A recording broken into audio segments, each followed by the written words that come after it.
بسم اللہ الرحمن الرحیم۔ السلام علیکم۔ روزانہ واقعات سننے کے لیے اس چینل کو سبسکرائب کر دیجیے۔ حضرت موسیٰ علیہ السلام اور موت کا فرشتہ۔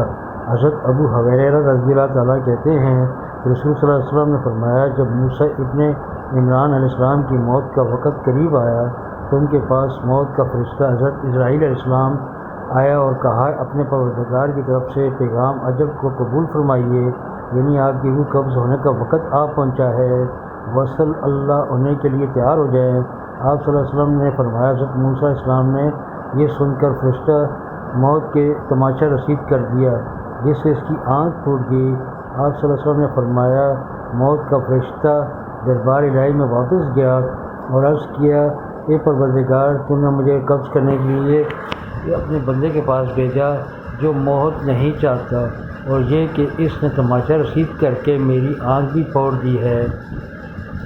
آپ صلی اللہ علیہ وسلم نے فرمایا، اللہ تعالیٰ نے فرشتہ موت کی یہ شکایت سن کر اس کی آنکھ درست کر دی اور حکم دیا کہ میرے بندہ موسیٰ کے پاس دوبارہ جاؤ اور ان کو میرا یہ پیغام پہنچاؤ کہ تم طویل زندگی چاہتے ہو۔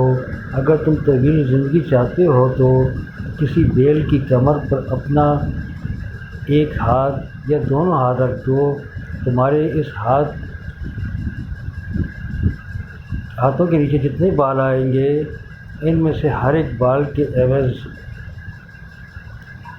تمہاری زندگی میں 1 سال کا اضافہ ہو جائے گا۔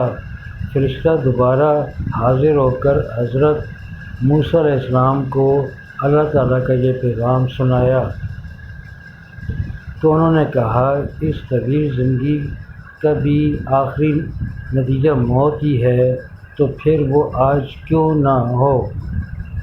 میں اس وقت موت کی آغوش میں جانے کے لیے تیار ہوں، لیکن میری یہ دعا ضرور ہے، رب کریم تدفین کے لیے مجھے ارض مقدس یعنی بیت المقدس سے قریب کر دے۔ ایک پھینکے ہوئے پتھر کے بقدر اس کے بعد رسول اکرم صلی اللہ علیہ وسلم نے صحابہ کرام سے مخاطب کر کے فرمایا، اگر بیت المقدس کے قریب ہوتا تو تمہیں حضرت موسیٰ علیہ السلام کی قبر کا نشان دکھا دیتا، جو ایک راستہ کے کنارے پر صف ٹیلے کے قریب ہے۔